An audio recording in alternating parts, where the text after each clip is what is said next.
Our next speaker is Melissa Robinson. I have a little intro. It may be a little old, so you can correct any of the inaccuracies. A Robert Woods Johnson Fellow is currently employed with the Black Healthcare Coalition as its president.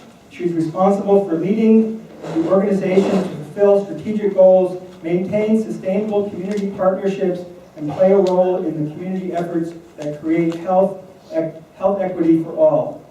Melissa is leading efforts to address the social determinants of health, ensuring the organization is making a significant impact on reducing health disparities in the areas of hypertension, infant mortality, diabetes, breast and prostate cancer, and childhood asthma. Melissa is also a board member of the Kansas City, Missouri School Board.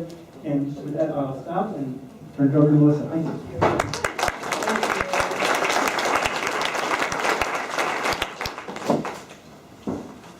Good afternoon. Thank you for allowing me to come and share with you on today. In looking at and researching for today, one of the civil rights leaders that really stood out to me is Ella Baker.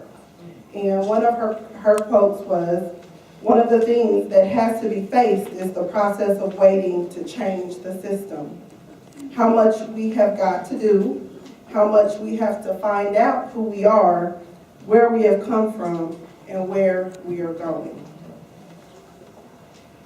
The Black Healthcare Coalition is a nonprofit organization here in Kansas City. We've been around for 26 years. Our mission is to reduce health disparities in the African American community. We do that through advocacy, access to care, and health promotion activity. Our vision is health equity for everyone. And so one of the things that we've been founded upon and pride ourselves in is the ability and the relationships and the trust that we have within underserved and underinsured communities, especially working through the Black church. One of the other things that Ella Baker often said was that strong people don't need strong leaders. And we have to really focus on how do we create strong people and empower people. Again, I'll repeat, strong people don't need strong leaders. And oftentimes we forget about the people. We forget about how much we need to decentralize hierarchies and really give the power to the people. We have an issue, especially in the urban core, with access to grocery, access to food.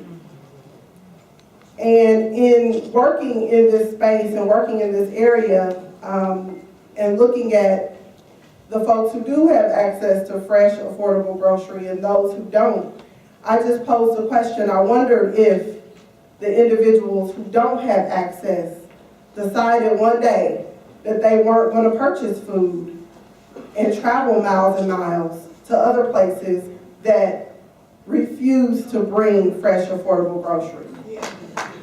What if one day we organize to do that? Strong people don't need strong leaders. And we have to give the strength back to the people.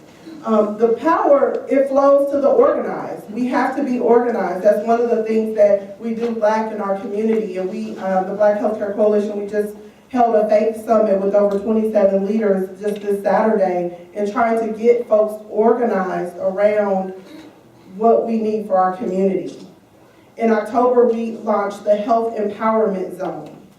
And this is an 8-mile area. It goes from 18th Street to 39th Street, from Paseo over to Jackson. This is the area where Dr. Archer just talked about the 11 to 12 year life expectancy gap. But when you look at this area, one of the things that inspired this is when we were observing the area, we saw that our kids, they could not walk on the sidewalk to get to their bus stop, to get to their school. They had to walk in the street because we don't have the strong infrastructure that we need in these areas where there's even sidewalks, safe places for them. And when it's dark outside and you have on all black, it's a difficult thing. It's a scary and it's an unsafe thing. 4 or more of the houses in this area are abandoned. Just imagine if you lived on a block with that many abandoned homes. The unemployment rate is greater than 26%. The median household income is $16,000 per year. 64% of the residents in the health empowerment zone rent versus own. And less than 8% of the land mass in this area is used for recreational purposes. So these are things that we have to change. This is a population health model, a demonstration project that we're working on to see how can we organize in this particular area, how can we move this population from poor health outcomes to positive health outcomes. And so we just encourage you, and we want you to think about the Black Healthcare Coalition as it relates to how are we making sure that African Americans in our community that have the highest morbidity and mortality rates, that have poor access to food and nutrition, that have all of these negative things against them, how can we give the power and instead of us speaking for them, let's give them the power and the tools that they need to speak for themselves.